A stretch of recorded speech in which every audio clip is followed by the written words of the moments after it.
श्रीवेङ्कटलसच्छैलवासी दासीकृतामरः ಛಾಯೆಯಾ ಪಾತು ಮಾಂ ನಿತ್ಯಂ ಶ್ರೀನಿವಾಸಸುರದ್ರುಮಃ. ಹರಯೇ ನಮಃ. ಶ್ರೀ ಗುರುಭ್ಯೋ ನಮಃ. ತಿರುಮಲ ತಿರುಪತಿ ದೇವಸ್ಥಾನ ನಾನಾ ವಿಧವಾದ ಜನೋಪಕಾರಕವಾದ ಕೆಲಸಗಳನ್ನು ಮಾಡ್ತಾ ಇರೋದು ಸಮಗ್ರವಾದ ಜಗತ್ತಿಗೆ ತಿಳಿದಿದೆ.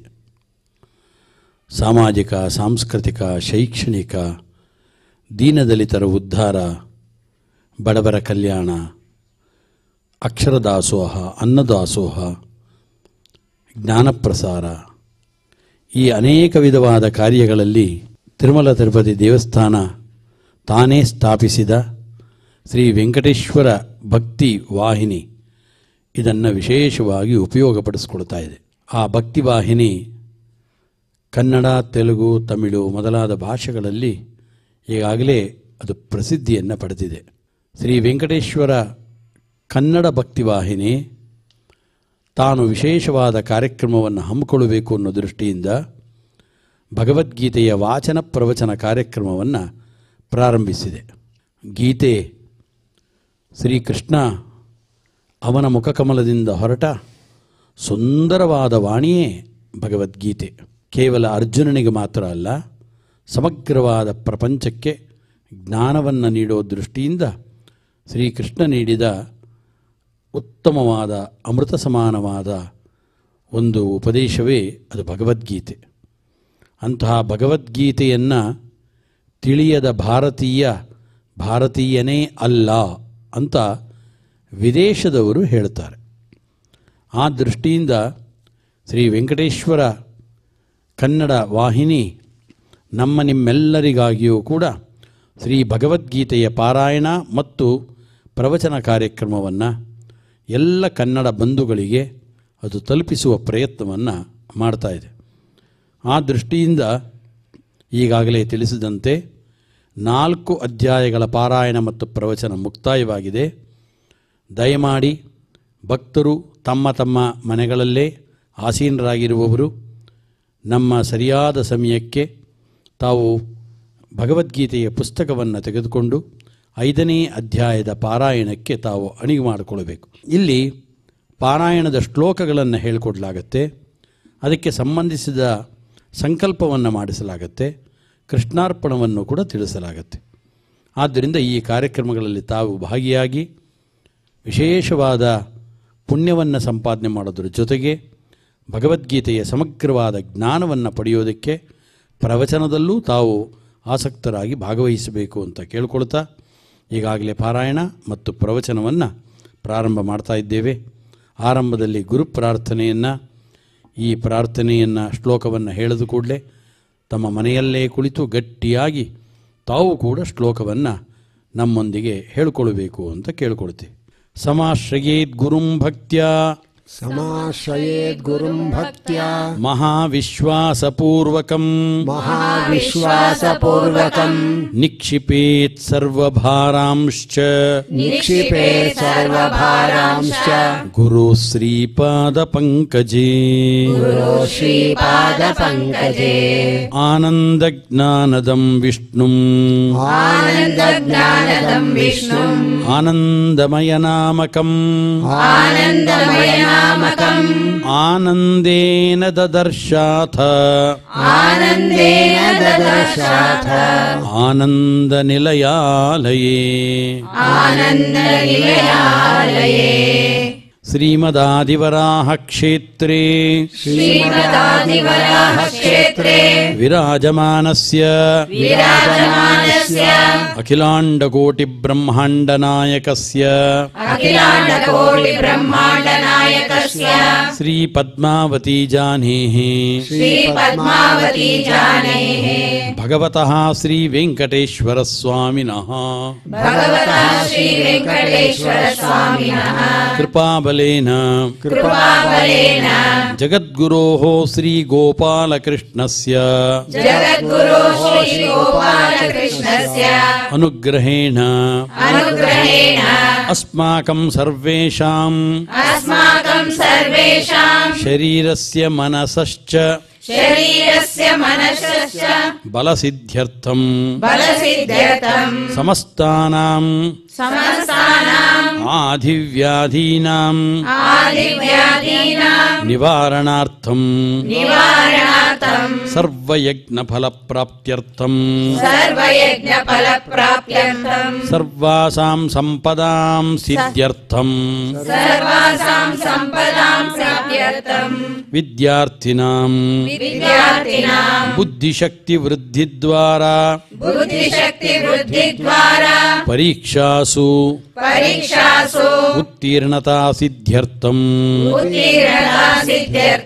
अधिकारिणां स्वस्वविधिनिर्वहण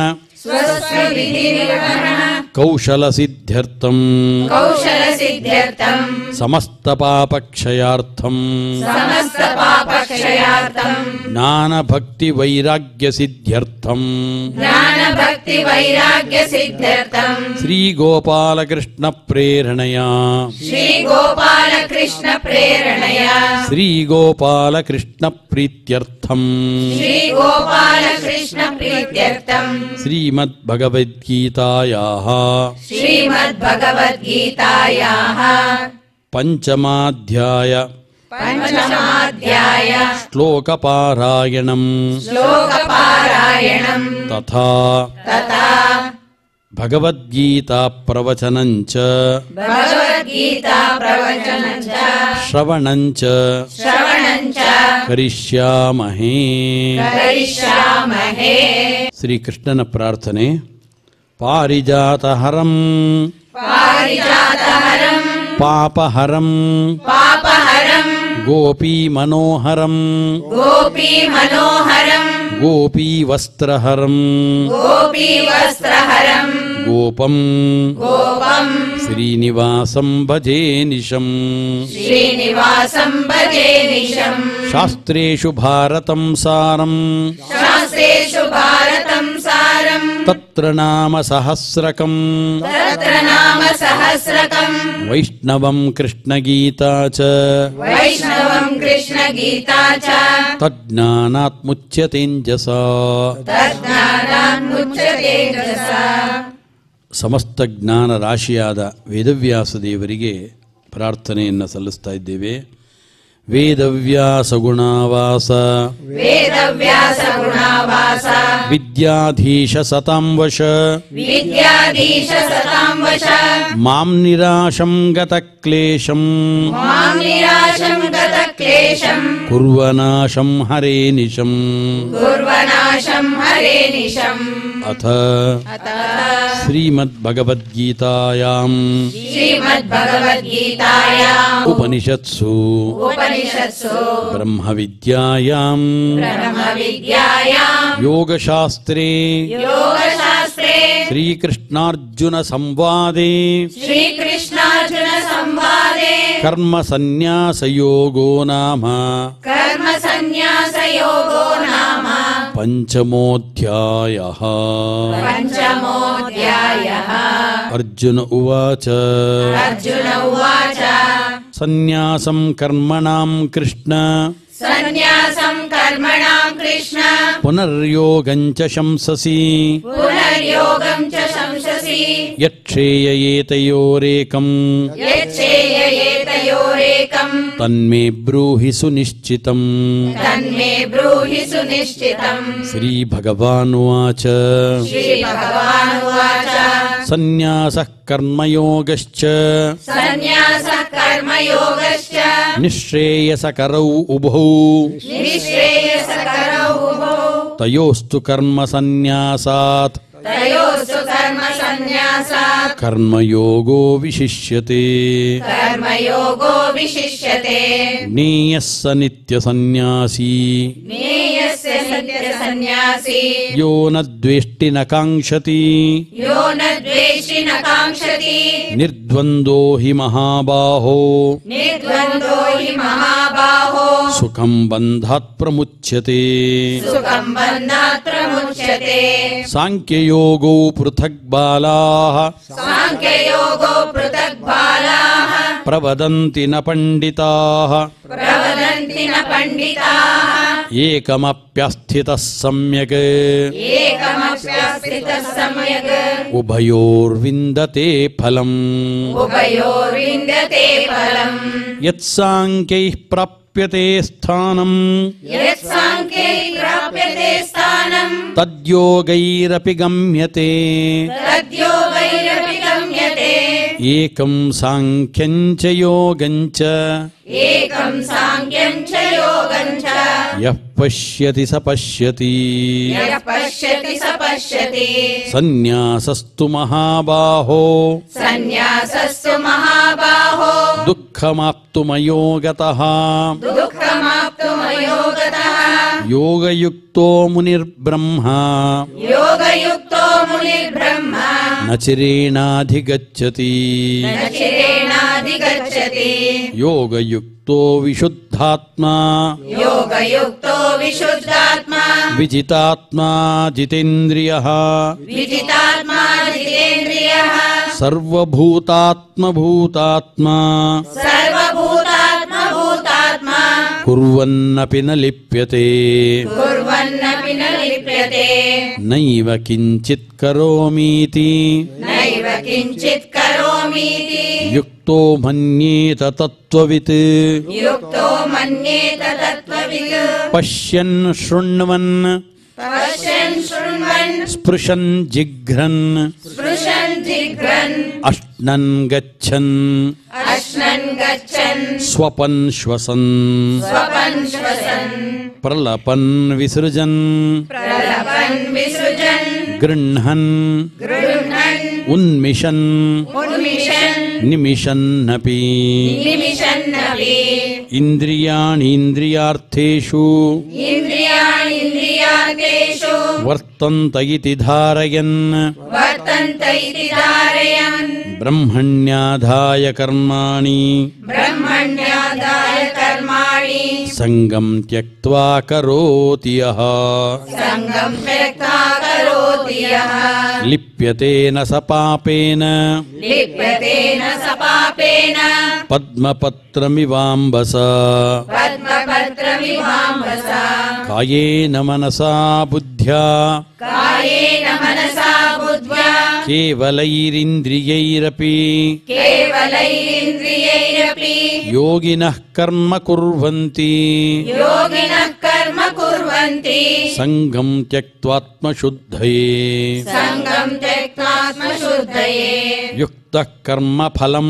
त्यक्त्वा युक्तं कर्म फलं त्यक्त्वा शान्तिमाप्नोति नैष्ठिकीम् शान्तिमाप्नोति नैष्ठिकीम् अयुक्तः कामकारेण अयुक्तकामकारेण फले सक्तो निबध्यते फले सक्तो निबध्यते सर्वकर्माणि मनसा सर्वकर्माणि मनसा सन्न्यस्यास्ते सुखं वशी सन्न्यस्यास्ते सुखं वशी नवद्वारे पुरे देहि नवद्वारे पुरे देहि नैव कुर्वन्न कारयन् नैव कुर्वन्न कारयन् न कर्तृत्वं न कर्माणि न कर्तृत्वं न कर्माणि लोकस्य सृजति प्रभुः लोकस्य सृजति प्रभुः न कर्मफलसंयोगम् न कर्मफलसंयोगम् स्वभावस्तु प्रवर्तते स्वभावस्तु प्रवर्तते नादत्ते कस्यचित् पापम् नादत्ते कस्यचित् पापम् न चैव सुकृतं विभुः न चैव सुकृतं विभुः अज्ञानेनावृतं ज्ञानम् अज्ञानेनावृतं ज्ञानम् तेन मुह्यन्ति जन्तवः तेन मुह्यन्ति जन्तवः ज्ञानेन तु तदज्ञानम् ज्ञानेन तु तदज्ञानम् येषां नाशितमात्मनः येषां नाशितमात्मनः तेषाम् आदित्यवत् ज्ञानम् तेषाम् आदित्यवत् ज्ञानम् प्रकाशयति तत्परम् प्रकाशयति तत्परम् तद्बुद्धयस्तदात्मानः तद्बुद्धयस्तदात्मानः ತನ್ನಿಷ್ಟಾಸ್ತತ್ಪರಾಯಣಾಃ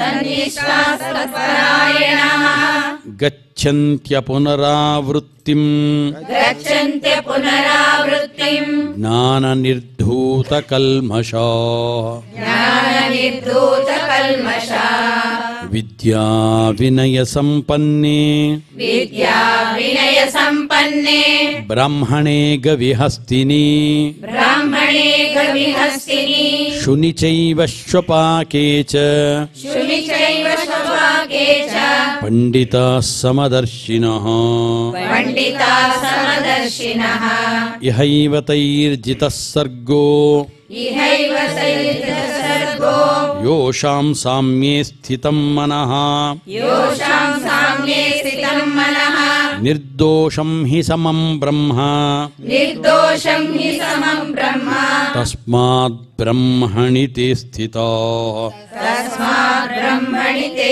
स्थिताः ನ ಪ್ರಹೃಷ್ಯೇತ್ ಪ್ರಿಯಂ ಪ್ರಾಪ್ಯ न प्रहस्येत् प्रियं प्राप्य ನೋದ್ವಿಜೇತ್ ಪ್ರಾಪ್ಯ ಚ ಅಪ್ರಿಯಂ नोद्विजेत् प्राप्य च अप्रियम् ಸ್ಥಿರಬುದ್ಧಿರಸಮ್ಮೂಢೋ स्थिरबुद्धिरसम्मूढो ಬ್ರಹ್ಮವಿದ್ ಬ್ರಹ್ಮಣಿ ಸ್ಥಿತಃ ब्रह्मविद् ब्रह्मणि स्थितः ಬಾಹ್ಯಸ್ಪರ್ಶೇಷ್ವಸಕ್ತಾತ್ಮಾ बाह्यस्पर्शेष्वसक्तात्मा ವಿಂದತ್ಯಾತ್ಮನಿ ಯತ್ ಸುಖಂ विन्दत्यात्मनि यत्सुखम् ಸಬ್ರಹ್ಮಯೋಗಯುಕ್ತಾತ್ಮಾ स ब्रह्मयोगयुक्तात्मा ಸುಖಂ ಅಕ್ಷಯಂ ಅಶ್ನುತೆ सुखम् अक्षयम् अश्नुते ಯೇ ಹಿ ಸಂಸ್ಪರ್ಶಜಾ ಭೋಗಾಃ ये हि संस्पर्शजा भोगाः ದುಃಖಯೋನಯ ಏವ ತೇ दुःखयोनय एव ते ಆದ್ಯಂತವಂತಃ ಕೌಂತೇಯ आद्यन्तवन्त कौन्तेय ನ ತೇಷು ರಮತೆ ಬುಧಃ न तेषु रमते बुधः ಶಕ್ನೋತಿ ಹೈವ ಯಃ ಸೋಢುಂ शक्नोति हैव यः सोढुम् ಪ್ರಾಕ್ಶರೀರ ವಿಮೋಕ್ಷಣಾತ್ प्राक्शरीरविमोक्षणात् ಕಾಮಕ್ರೋಧೋದ್ಭವಂ कामक्रोधोद्भवम् ವೇಗಂ वेगम् ಸಯುಕ್ತಃ सयुक्तः ಸಸುಖೀ ನರಃ ससुखी नरः ಯೋऽन्तಃ ಸುಖೋऽन्तರಾರಾಮಃ योऽन्तःसुखोऽन्तरारामः ತಥಾಂತರ್ಜ್ಯೋತಿರೇವ ಯಃ तथान्तर्ज्योतिरेव यः ಸ ಯೋಗೀ ಬ್ರಹ್ಮನಿರ್ವಾಣಂ स योगी ब्रह्मनिर्वाणम् ಬ್ರಹ್ಮಭೂತೋಧಿಗಚ್ಚತಿ ब्रह्मभूतोऽधिगच्छति ಲಭಂತೆ ಬ್ರಹ್ಮನಿರ್ವಾಣಂ लभन्ते ब्रह्मनिर्वाणम् ಋಷಯಃ ಕ್ಷೀಣಕಲ್ಮಷಾಃ ऋषयः क्षीणकल्मषाः ಚಿನ್ನದ್ವೈದಾಯತಾತ್ಮಾನಃ छिन्नद्वैतायतात्मनः ಸರ್ವಭೂತಹಿತೇ ರತಾಃ सर्वभूतहिते रताः ಕಾಮಕ್ರೋಧವಿಯುಕ್ತಾನಾಂ कामक्रोधवियुक्तानाम् ಯತೀನಾಂ ಯತಚೇತಸಾಂ यतीनां यतचेतसाम् ಅಭಿತೋ ಬ್ರಹ್ಮನಿರ್ವಾಣಂ अभितो ब्रह्मनिर्वाणम् ವರ್ತತೆ ವಿದಿತಾತ್ಮನಾಂ वर्तते विदितात्मनाम् ಸ್ಪರ್ಶಾನ್ ಕೃತ್ವಾ ಬಹಿರ್ಬಾಹ್ಯಾನ್ स्पर्शान् कृत्वा बहिर्बाह्यान् ಚಕ್ಷುಶ್ಚೈವಾಂತರೇ चक्षुश्चैवान्तरे ಭ್ರುವೋಃ ಪ್ರಾಣಾಪಾನೋ प्राणापानौ ಸಮೌ ಕೃತ್ವಾ समौ कृत्वा ನಾಸಾಭ್ಯಂತರಚಾರಿಣೌ नासाभ्यन्तरचारिणौ ಯತೇಂದ್ರಿಯಮನೋಬುದ್ಧಿಃ यतेन्द्रियमनोबुद्धिः ಮುನಿರ್ಮೋಕ್ಷಪರಾಯಣಃ मुनिर्मोक्षपरायणः ವಿಗತೇಚ್ಛಾಭಯಕ್ರೋಧಃ विगते च भयक्रोधः ಯಃ ಸದಾ ಮುಕ್ತ ಮುಕ್ತ ಏವ ಸಹ ಯಸ್ಸದಾ ಮುಕ್ತ ಏವ ಸಃ ಭೋಕ್ತಾರಂ ಯಜ್ಞತಪಸಾಂ ಭೋಕ್ತಾರಂ ಯಜ್ಞತಪಸಾಂ ಸರ್ವಲೋಕಮಹೇಶ್ವರಂ ಸರ್ವಲೋಕಮಹೇಶ್ವರಂ ಸುಹೃದಂ ಸರ್ವಭೂತಾನಾಂ ಸುಹೃದಂ ಸರ್ವಭೂತಾನಾಂ ಜ್ಞಾತ್ವಾ ಮಾಂ ಶಾಂತಿಂ ರುಚ್ಛತಿ. ಜ್ಞಾತ್ವಾ ಮಾಂ ಶಾಂತಿಮೃಚ್ಛತಿ. ಶ್ರೀ ಗುರುಭ್ಯೋ ನಮಃ. ಹರಿ ಓಂ. ನಾರಾಯಣಂ ನಮಸ್ಕೃತ್ಯ ನರಂಚೈವ ನರೋತ್ತಮಂ ದೇವೀಂ ಸರಸ್ವತೀಂ ವ್ಯಾಸಂ ತತೋ ಜಯಮುದೀರಯೇತ್. ಭಗವದ್ಗೀತೆಯ 5ನೇ ಅಧ್ಯಾಯದ 5ನೇ ಶ್ಲೋಕದ ಚಿಂತನೆಯನ್ನು ಈ ಸಂಚಿಕೆಯಲ್ಲಿ ನಡೆಸೋಣ. ಯತ್ ಸಾಂಖ್ಯೈ ಪ್ರಾಪ್ಯತೆ ಸ್ಥಾನಂ ತದ್ ಯೋಗೈರಪಿ ಗಮ್ಯತೆ ಏಕಂ ಸಾಂಖ್ಯಂಚ ಯೋಗಂಚ ಯಃ ಪಶ್ಯತಿ ಸಪಶ್ಯತಿ. ಕೃಷ್ಣ 5ನೇ ಶ್ಲೋಕದಲ್ಲಿ ತಾನು ವಿವರಿಸ್ತಾ ಇದ್ದಾನೆ. ಏನು? ಯತ್ ಸಾಂಖ್ಯೈ ಪ್ರಾಪ್ಯತೆ ಸ್ಥಾನಂ ತದ್ ಯೋಗೈರಪಿ ಗಮ್ಯತೆ. ಜ್ಞಾನ ಮಾರ್ಗಿಗಳು ಯಾವ ಸ್ಥಾನವನ್ನು ಸೇರ್ತಾರೆ ಅದನ್ನು ಕರ್ಮ ಮಾರ್ಗಿಗಳು ಕೂಡ ಪಡೀತಾರೆ. ಸಾಂಖ್ಯ ಮತ್ತು ಯೋಗ ಎರಡನ್ನೂ ಒಂದು ಅಂತ ಯಾರು ತಿಳ್ಕೊಳ್ತಾರೆ ಅವರು ನಿಜವಾಗಿ ತಿಳಿದವರು ಎಂಬ ಮಾತನ್ನು ಕೃಷ್ಣ ಈ ಶ್ಲೋಕದಲ್ಲಿ ತಿಳಿಸ್ತಾ ಇದ್ದಾನೆ. ಯತ್ ಸಾಂಖ್ಯೈ ಪ್ರಾಪ್ಯತೆ ಸ್ಥಾನಂ ತದ್ ಯೋಗೈರಪಿ ಗಮ್ಯತೆ ಏಕಂ ಸಾಂಖ್ಯಂಚ ಯೋಗಂಚ ಯಃ ಪಶ್ಯತಿ ಸಪಶ್ಯತಿ. ಇಲ್ಲಿ ಸಾಂಖ್ಯ ಅಂತಂದರೆ ಸಂಖ್ಯಾ ಅಂದರೆ ಸಮೀಚೀನವಾದ ಜ್ಞಾನ, ಅಂದರೆ ಜ್ಞಾನ ಮಾರ್ಗ. ಅದನ್ನು ಯಾರು ಹೊಂದಿದ್ದಾರೆ ಅವರು ಜ್ಞಾನ ಮಾರ್ಗಿಗಳು, ಅವರನ್ನು ಸಾಂಖ್ಯರು ಅಂತ ಇದ್ದಾರೆ. ಹಾಗೆಯೇ ಯೋಗ ಅಂತಂದರೆ ಯೋಗ ಉಳ್ಳವರು ಅಂದರೆ ಕರ್ಮಯೋಗಿಗಳು ಅಂತ ಅರ್ಥ. ಹೀಗೆ ಜ್ಞಾನ ಮಾರ್ಗಿಗಳು ಯಾವ ಸ್ಥಾನವನ್ನು ಹೊಂದ್ತಾರೆ ಅದೇ ಸ್ಥಾನವನ್ನು ಕರ್ಮಯೋಗಿಗಳು ಕೂಡ ಹೊಂದುತ್ತಾರೆ ಅಂತ ತಿಳಿಸ್ತಾ ಇದ್ದಾರೆ. ಇಲ್ಲಿ ಸ್ಥಾನ ಅಂದರೆ ಏನು? ಸ್ಥಾನ ಅಂತಂದರೆ ಮೋಕ್ಷರೂಪವಾದ ಸ್ಥಾನ ಅಂತ ಅರ್ಥ. ಅಂದರೆ ಯಾವ ಮೋಕ್ಷವನ್ನು ಜ್ಞಾನಯೋಗಿಗಳು ಪಡೀತಾರೆ ಅದನ್ನೇ ಕರ್ಮಯೋಗಿಗಳು ಕೂಡ ಪಡೀತಾರೆ ಹಾಗೆ ಅಂತ ಅರ್ಥ. ಇಲ್ಲಿ ಒಂದು ಸೂಕ್ಷ್ಮವನ್ನು ಗಮನಿಸಬೇಕು. ಯತ್ ಸಾಂಖ್ಯೈ ಪ್ರಾಪ್ಯತೆ ಅಂತ ಹೇಳಿದ್ದಾರೆ, ತದ್ ಯೋಗೈರಪಿ ಗಮ್ಯತೆ ಅಂತ ಪ್ರಯೋಗ ಮಾಡಿದ್ದಾರೆ. ನಿಜವಾಗಿ ಎರಡೂ ಕಡೆ ಒಂದೇ ಕ್ರಿಯಾಪದವನ್ನು ಹೇಳಬೇಕಾಗಿತ್ತು. ಯತ್ ಸಾಂಖ್ಯೈ ಪ್ರಾಪ್ಯತೆ ಸ್ಥಾನಂ ತದ್ ಯೋಗೈರಪಿ ಪ್ರಾಪ್ಯತೆ ಅನ್ನಬೇಕಾಗಿತ್ತು. ಅಥವಾ ಯತ್ ಸಾಂಖ್ಯೈ ಗಮ್ಯತೆ ಸ್ಥಾನಂ ತದ್ ಯೋಗೈರಪಿ ಗಮ್ಯತೆ ಅಂತ ಒಂದೇ ಕ್ರಿಯಾಪದವನ್ನು ಎರಡೂ ಕಡೆ ಹೇಳುವ ಬದಲು ಒಂದು ಕಡೆ ಪ್ರಾಪ್ಯತೆ ಒಂದು ಕಡೆ ಗಮ್ಯತೆ ಅಂತ ಬೇರೆ ಬೇರೆ ಕ್ರಿಯಾಪದಗಳನ್ನು ಕೃಷ್ಣ ಬಳಸಿದ್ದಾನೆ, ವೇದವ್ಯಾಸರು ತಿಳಿಸಿದ್ದಾರೆ. ಏನಾದರೂ ಅರ್ಥ ಅಂತಂದರೆ ಜ್ಞಾನ ಮಾರ್ಗಿಗಳು ಪ್ರಾಪ್ಯತೆ, ಜ್ಞಾನ ಮಾರ್ಗಿಗಳು ನೇರವಾಗಿ ಭಗವಂತನನ್ನು ಪಡೀತಾರೆ. ಸಾಂಖ್ಯೈ ಸ್ಥಾನಂ ಪ್ರಾಪ್ಯತೆ. ಸಾಂಖ್ಯೈ ಅಂದರೆ ಜ್ಞಾನ ಮಾರ್ಗಿಗಳಿಂದ, ಸ್ಥಾನಂ ಅಂದರೆ ಭಗವಂತನ ಲೋಕವು, ಸಾಕ್ಷಾತ್ತಾಗಿ ಆಪ್ಯತೆ ಲಭ್ಯವಾಗುತ್ತದೆ. ಅಂದರೆ ಜ್ಞಾನಯೋಗಿಗಳು ನೇರವಾಗಿ ಭಗವಂತನನ್ನು ಸೇರ್ತಾರೆ, ಭಗವಂತನ ಲೋಕವನ್ನು ಸೇರ್ತಾರೆ. ಆದರೆ ಕರ್ಮ ಮಾರ್ಗಿಗಳು ಅವರು ನೇರವಾಗಿ ಭಗವಂತನನ್ನು ಸೇರೋದಲ್ಲ, ಕರ್ಮದಿಂದ ಜ್ಞಾನವನ್ನು ಪಡೆದು ಜ್ಞಾನದ ಮೂಲಕ ಭಗವಂತನನ್ನು ಸೇರ್ತಾರೆ. ಆದ್ದರಿಂದ ಯೋಗೈಹಿ ಅಂದರೆ ಕರ್ಮಯೋಗಿಗಳಿಂದ ಮೊದಲು ಸ್ಥಾನಂ ಅಂದರೆ ಎಲ್ಲರಿಗೂ ನೆಲೆಯಾದ ಭಗವಂತನ ಸ್ವರೂಪವನ್ನು ಗಮ್ಯತೆ, ಸ್ವರೂಪವು ಗಮ್ಯತೆ ತಿಳಿಯಲ್ಪಡುತ್ತದೆ. ಆಮೇಲೆ ಸ್ಥಾನಂ ಭಗವಂತನ ಲೋಕವು ಗಮ್ಯತೆ ಹೊಂದಲ್ಪಡುತ್ತದೆ. ಇದು ಅಲ್ಲಿರತಕ್ಕಂತಹ ಸೂಕ್ಷ್ಮವಾದ ವ್ಯತ್ಯಾಸ. ಅದನ್ನು ಈ ಕ್ರಿಯಾಪದದ ವ್ಯತ್ಯಾಸದಿಂದ ನಮಗೆ ಸೂಚನೆ ಮಾಡ್ತಾ ಇದ್ದಾರೆ.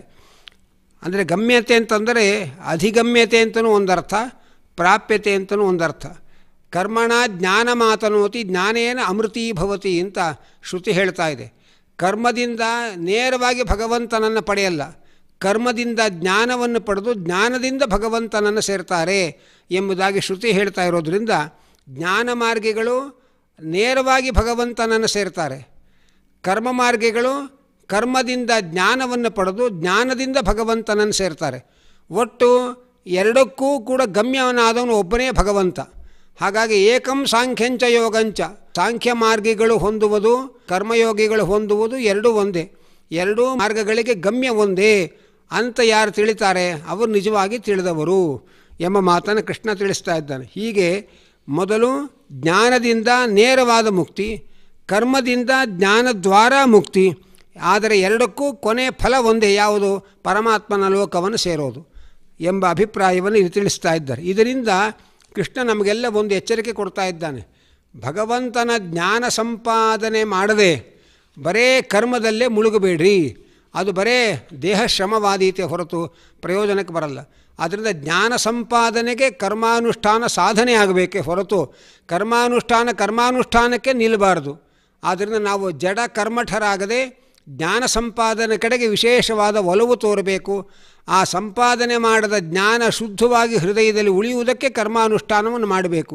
ಆದ್ದರಿಂದ ಕರ್ಮಾನುಷ್ಠಾನವನ್ನು ಅಲ್ಲಿಗೆ ನಿಲ್ಲಿಸದೆ ಜ್ಞಾನ ಸಂಪಾದನೆಗೆ ಸಾಧನವಾಗಿ ಅದನ್ನು ಬಳಸ್ಕೋಬೇಕು ಅನ್ನೋ ಎಚ್ಚರಿಕೆಯನ್ನು ತಿಳಿಸ್ತಾ ಇದ್ದಾರಲ್ಲಿ. ಅನಂತರ ಇನ್ನೊಂದು ಅರ್ಥ, ನೇರವಾಗಿ ಅರ್ಜುನನಿಗೆ ಸಂಬಂಧಪಡುವಂಥ ಅರ್ಥ, ಸಾಂಖ್ಯ ಅಂತ ಒಂದು ಶಬ್ದ ಪ್ರಯೋಗ ಮಾಡಿದ್ದಾರೆ. ಸಂಖ್ಯ ಅಥವಾ ಸಂಖ್ಯ ಅಂದರೆ ಯುದ್ಧ ಅಂತ ಒಂದು ಅರ್ಥ ಇದೆ. ಅದರ ಸಾಂಖ್ಯ ಅಂದರೆ ಯುದ್ಧದಲ್ಲಿ ಹೋರಾಟ. ಸಂಖ್ಯಸ್ಯ ಇದಂ ಸಾಂಖ್ಯಂ. ಯೋಗ ಅಂದರೆ ವಿಹಿತ ಕರ್ಮಾನುಷ್ಠಾನ, ಅಂದರೆ ಧರ್ಮ ರಕ್ಷಣೆಗೋಸ್ಕರ ಯುದ್ಧದಲ್ಲಿ ಹೋರಾಡೋದು ಬೇರೆ ಅಲ್ಲ, ವಿಹಿತ ಕರ್ಮಾನುಷ್ಠಾನ ಬೇರೆ ಅಲ್ಲ. ಯಾಕೆ? ಅರ್ಜುನ ಕ್ಷತ್ರಿಯನಾದ ಅರ್ಜುನನಿಗೆ ಧರ್ಮ ರಕ್ಷಣೆಗೋಸ್ಕರವಾಗಿ ಹೋರಾಟ ಮಾಡುವುದೇ ವಿಹಿತ ಕರ್ಮ, ಅದೇ ವಿಹಿತ ಕರ್ಮಾನುಷ್ಠಾನ. ಆದ್ದರಿಂದ ಏಕಂ ಸಾಂಖ್ಯಂಚ ಯೋಗಂಚ ಅಂದರೆ ಇಲ್ಲಿ ಎರಡೂ ಪದ್ಯಗಳಲ್ಲೂ ಕೂಡ ಸಾಂಖ್ಯ ಶಬ್ದವನ್ನು ಈ ಅರ್ಥದಲ್ಲಿ ಅನುಸಂಧಾನ ಮಾಡಬಹುದು. ಅಂದರೆ ನಿನಗೆ ವಿಹಿತ ಕರ್ಮಾನುಷ್ಠಾನವೇ ಯುದ್ಧದಲ್ಲಿ ಹೋರಾಟ ಮಾಡೋದು. ಆದ್ದರಿಂದ ನಿನಗೆ ಸಾಂಖ್ಯವೂ ಒಂದೇ ಯೋಗವೂ ಒಂದೇ ಅಂತಂದರೆ ಸಾಂಖ್ಯ ಅಂದರೆ ಯುದ್ಧದಲ್ಲಿ ತೊಡಗುವುದು, ಆ ಯುದ್ಧದಲ್ಲಿ ಹೋರಾಟ ಮಾಡುವುದೇನದೆ ಅದೇ ನಿನ್ನ ಪಾಲಿಗೆ ಯೋಗ. ಅಂದರೆ ನೀನು ಕ್ಷತ್ರಿಯನಾದ್ದರಿಂದ ಅದೇ ನಿನಗೆ ವಿಹಿತ ಕರ್ಮಾನುಷ್ಠಾನ ಅಂತ ನೇರವಾಗಿ ಅರ್ಜುನನಿಗೆ ವೈಯಕ್ತಿಕವಾಗಿ ಸಂಬಂಧಪಡುವಂತೆಯೂ ಈ ಶ್ಲೋಕದ ಭಾವವನ್ನು ನಾವು ತಿಳ್ಕೊಳ್ಬಹುದು. ಅನಂತರ ಯಃ ಪಶ್ಯತಿ ಸಪಶ್ಯತಿ. ಯಃ ಪಶ್ಯತಿ ಸಪಶ್ಯತಿ ಅಂದರೆ ಯಾರು ತಿಳಿದಿದ್ದಾನೆ ಅವನೇ ತಿಳಿದಿದ್ದಾನೆ. ಅಂದರೆ ಅರ್ಥ, ಇದು ಸಂಸ್ಕೃತದ ಭಾಷಾ ಶೈಲಿ. ಅದರ ಅರ್ಥ ಏನು ಅಂದರೆ, ಯಾರು ಸಾಂಖ್ಯಯೋಗಗಳನ್ನು ಕೊನೆಯಲ್ಲಿ ಒಂದೇ ಫಲಕ್ಕೆ ಹೊಂದುವ ಮಾರ್ಗ ಅಂತ ತಿಳ್ಕೊಳ್ತಾರೆ ಅವನೇ ಸರಿಯಾಗಿ ತಿಳಿದವನು ಎಂಬುದು ಕೃಷ್ಣನ ಮಾತಿನ ಅರ್ಥ.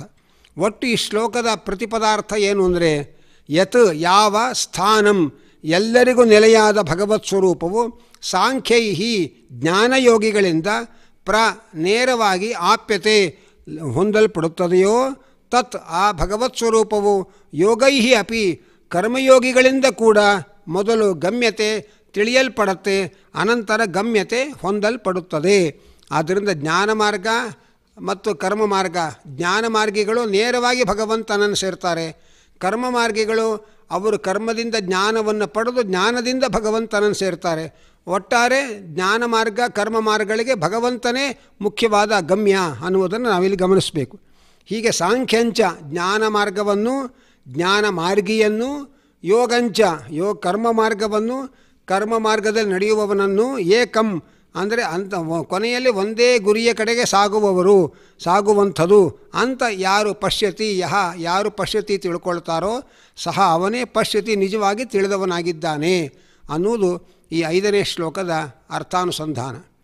ಮುಂದೆ 6ನೇ ಶ್ಲೋಕ, ಸನ್ಯಾಸಸ್ತು ಮಹಾಬಾಹೋ ದುಃಖಮಾಪ್ತುಮಯೋ ಗತಃ ಯೋಗಯುಕ್ತೋ ಮುನಿರ್ಬ್ರಹ್ಮ ನ ಚಿರೇಣಾಧಿಗಚ್ಚತಿ.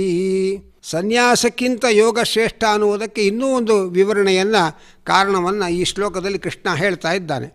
ಸನ್ಯಾಸಸ್ತು ಮಹಾಬಾಹೋ ದುಃಖಮಾಪ್ತುಂ ಅಯೋಗತಃ. ಹಾಗೆ ಅಂತಂದರೆ ಅದರ ಅಭಿಪ್ರಾಯ ಏನು ಅಂತಂದರೆ, ಕರ್ಮಯೋಗ ಇಲ್ಲದೇ ಇರತಕ್ಕ ಸನ್ಯಾಸ ದುಃಖಕ್ಕೆ ಕಾರಣವಾಗತ್ತೆ, ಯೋಗ ಸಹಿತವಾದ ಸನ್ಯಾಸ ಮೋಕ್ಷಕ್ಕೆ ಕಾರಣವಾಗುತ್ತೆ. ಇದನ್ನು ಕೃಷ್ಣ ಹೇಳ್ತಾ ಇದ್ದಾನೆ. ಕರ್ಮಯೋಗ ಇಲ್ಲದ ಬರೇ ಸನ್ಯಾಸ ಶ್ರಮ ದುಃಖಕ್ಕೆ ಕಾರಣವಾಗುತ್ತೆ, ಯೋಗ ಸಹಿತವಾದ ಸನ್ಯಾಸ ಮೋಕ್ಷಕ್ಕೆ ಕಾರಣವಾಗುತ್ತೆ. ಆದ್ದರಿಂದ ಅದು ಶ್ರೇಷ್ಠ ಅನ್ನುವುದನ್ನು ಇಲ್ಲಿ ತಿಳಿಸ್ತಾ ಇದ್ದಾರೆ. ಇಲ್ಲಿ ಅಧಿಗಚ್ಚತಿ ಅಂತ ಪ್ರಯೋಗ ಮಾಡ್ತಾ ಇದ್ದಾರೆ. ಆದ್ದರಿಂದ ಅವರು ಬ್ರಹ್ಮ ಅಯೋಗತಃ ಯೋಗಯುಕ್ತೋ ಮುನಿರ್ಬ್ರಹ್ಮ, ಯೋಗಯುಕ್ತನಾದ ಮುನಿ ನಚಿರೇಣ ಬೇಗ ಅಂದರೆ ತನ್ನ ಪ್ರಾರಬ್ಧ ಕರ್ಮ ಮುಗಿದ ಮೇಲೆ ಬ್ರಹ್ಮ ಅಧಿಗಚ್ಚತಿ ಭಗವಂತನನ್ನು ಸೇರ್ತಾನೆ ಎಂಬುದಾಗಿ ತಿಳಿಸ್ತಾ ಇದ್ದಾರೆ. ಅಂದರೆ ದುಃಖಮಾಪ್ತುಂ ಅಂತ ಒಂದು ಶಬ್ದ ಪ್ರಯೋಗ ಮಾಡ್ತಾ ಇದ್ದಾರೆ ಅಲ್ಲಿ. ದುಃಖಮಾಪ್ತುಂ ಅಯೋಗತಃ ಅಂತ. ಅಂದರೆ ಯೋಗವಿಲ್ಲದೇ ಇರೋ ಸನ್ಯಾಸ ಕೇವಲ ದುಃಖವನ್ನು ಅನುಭವಿಸಲಿಕ್ಕೋಸ್ಕರ ಆಗತ್ತೆ ಹೊರತು ಪ್ರಯೋಜನ ಇಲ್ಲ, ಇನ್ನೇನು ಪ್ರಯೋಜನ ಇಲ್ಲ. ಆದ್ದರಿಂದ ಅದು ಸನ್ಯಾಸ ಅನ್ನೋದು ಕರ್ಮಯೋಗ ಇಲ್ಲದೇ ಇದ್ದಾಗ ಬರೇ ದುಃಖವನ್ನು ಪಡೆಯುವುದಕ್ಕೆ ಕಾರಣ ಆಗತ್ತೆ ಅನ್ನುವುದನ್ನು ತಿಳಿಸ್ತಾ ಇದ್ದಾರೆ. ಇದರ ಅಭಿಪ್ರಾಯವನ್ನು ನಾವು ಗಮನಿಸಬೇಕು. ಇಲ್ಲಿ ಮೊದಲು ಯೋಗ ಮತ್ತು ಸನ್ಯಾಸ ಶಬ್ದಗಳ ಅರ್ಥವನ್ನು ನಾವು ತಿಳ್ಕೊಂಡ್ರೆ, ಭಗವದರ್ಪಣ ಬುದ್ಧಿಯಿಂದ ಫಲಾಪೇಕ್ಷೆ ಇಲ್ಲದೆ ಶಾಸ್ತ್ರೀಯ ಕರ್ಮಗಳ ಅನುಷ್ಠಾನವನ್ನು ಯೋಗ ಅಂತ ಕರೆದಿದ್ದಾನೆ ಕೃಷ್ಣ. ರಾಗದ್ವೇಷಾದಿ ದ್ವಂದ್ವಗಳನ್ನು ಮೀರಿ ನಿಂತ ಮನಸ್ಸಿನ ಸಮತೋಲದ ಸ್ಥಿತಿ ಅದು ಸನ್ಯಾಸ ಅಂತ ಹೇಳ್ತಾ ಇದ್ದಾರೆ.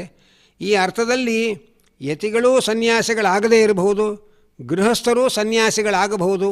ಮನಸ್ಸಿನ ಸಮತೋಲವೇ ಸನ್ಯಾಸ. ಇದೆಲ್ಲ ಯಾರು ಹೇಳ್ತಾ ಇರೋದು ಕೃಷ್ಣ? ಇದೆಲ್ಲ ಅರ್ಜುನನಿಗೆ ಹೇಳ್ತಾ ಇರೋದು, ಸನ್ಯಾಸಿಗಳಿಗೆ ಹೇಳ್ತಾ ಇರೋದಲ್ಲ. ಗಾಂಡೀವ ತೊಟ್ಟು ಯುದ್ಧಕ್ಕೆ ತೊಡಗಿದ ಮಹಾಬಾಹುವಾದ ಅರ್ಜುನನಿಗೆ ಕೃಷ್ಣ ಇದನ್ನೆಲ್ಲ ಉಪದೇಶ ಮಾಡ್ತಾ ಇದ್ದಾನೆ. ಆದ್ದರಿಂದ ಇದರ ಅಭಿಪ್ರಾಯ ಏನು ಅಂತಂದರೆ, ಒಟ್ಟು ಅಯೋಗತಃ ಅಂದರೆ ವಿಹಿತ ಕರ್ಮಾನುಷ್ಠಾನವನ್ನು ಹೊರತುಪಡಿಸಿ ಸನ್ಯಾಸ ಅನ್ನೋದು ಅಂದರೆ ದ್ವಂದ್ವಗಳನ್ನು ಮೀರುವ ಸ್ಥಿತಿ ಇದೆಯಲ್ಲ, ಅದು ಬರೇ ದುಃಖ ಮಾಪ್ತು, ದುಃಖ ಪಡುವುದಕ್ಕೋಸ್ಕರ ಮಾತ್ರ ಆಗತ್ತೆ ಹೊರತು ಅದರಿಂದ ಏನೂ ಪ್ರಯೋಜನ ಇಲ್ಲ ಹಾಗೆ ಅಂತ. ಕೇವಲ ದುಃಖ ಪಡೆಯುವುದಕ್ಕಾಗಿ ಕಾರಣವಾಗತ್ತೆ ಹೊರತು ಪುಣ್ಯವೂ ಇಲ್ಲ, ಪುರುಷಾರ್ಥವೂ ಇಲ್ಲ. ಕಾಮಕ್ರೋಧಗಳ ಜಯದಿಂದ ಏನು ದುಃಖ? ಕಾಮಕ್ರೋಧಗಳನ್ನು ಗೆದ್ದರೆ ದುಃಖ ಏನಾಗುತ್ತೆ? ದುಃಖ ಪರಿಹಾರ ಆಗುತ್ತಲ್ವ ಅಂತ ನಮಗನ್ಸುತ್ತೆ. ಹಿಂದೆ ಕೃಷ್ಣ ನಿಶ್ರೇಯಸಕರವು ಉಭವು, ಸನ್ಯಾಸ ಮತ್ತು ಕರ್ಮಯೋಗ ಎರಡೂ ಕೂಡ ಮೋಕ್ಷ ಸಾಧನ ಅಂತ ಹಿಂದೆ ಹೇಳಿದ್ದಾನೆ.